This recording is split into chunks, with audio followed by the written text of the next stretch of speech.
how'd you become interested in using storytelling as a tool for connection and community building? Well, it was kind of an accident, Ian. Um, in the 90s, I worked at Princeton University. And as you probably can imagine, it's a very intellectual place. People are very in their mind, for better or for worse. But as a middle manager person of color, management would always invite me to this. Now it's a bad thing. DEI meetings. Anything about race, they would invite because I was the president of the Black Employees Association and a minor celebrity, in a campus full of major celebrities. Um, but in any event, and so I got really sick of these meetings because they were all just people just sharing their ideas about stuff. They were not action oriented, you know. And at the end of the day, I would like to do things. I would like to make a difference. Yes, I'm interested in your ideas, but let's do something. I was very frustrated by this, and I'll try to make a long story short. But what happened was that I talked to all my friends around campus, faculty members, um, maintenance worker friend of mine, people in human resources. I told them, look, I want to do something about this. I don't know what it's going to be, but I want to do something. And, I'd like your help. And what happened was that I decided to go to a conference in Loveland, Colorado that was sponsored by a group called the Renaissance Education Association. And there I met a couple of people that influenced me greatly, especially in regard to what we're talking about. One was a guy who was I think he was a physicist or something at Stanford. He had tenure, which means he's no, he's a serious man. You know what I mean? He's not like an adjunct that's just working there like for $50 an hour, whatever they pay adjuncts. But the reason I went to this thing in the first place was that I knew the story behind the Renaissance Education Association, which was they were started by a group called the Rena no called the oh what are they called? They were called the well, let's just put maybe I'll remember. They're started by a spiritual group, an international spiritual group that had intentional communities all over the world at that time.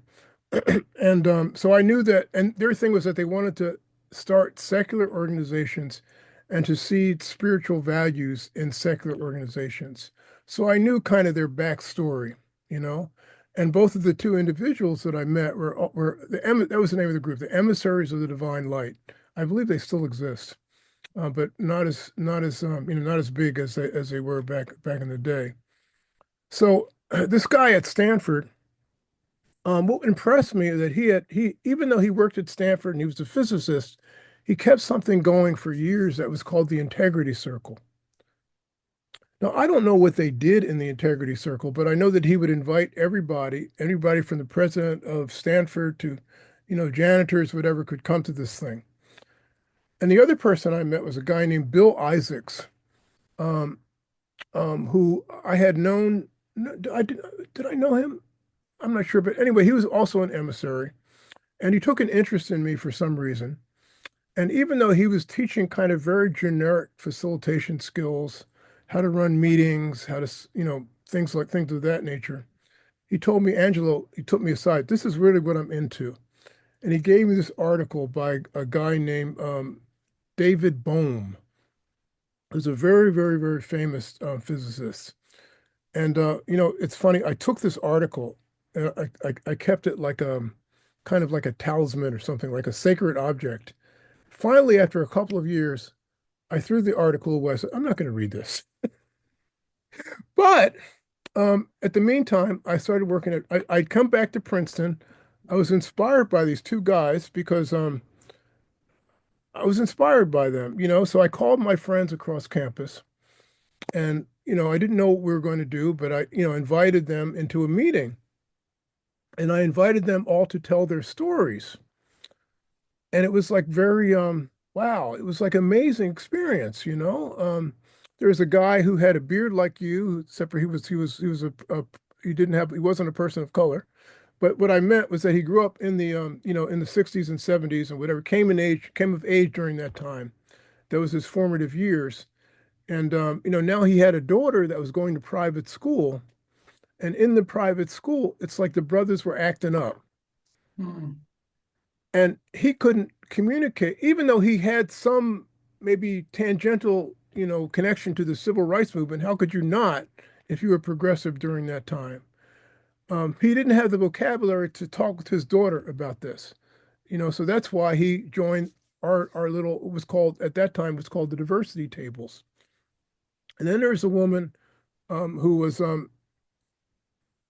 I'm making this a long story, a woman who was in human resources who was from India. And she was like kind of like number two or three in human resources.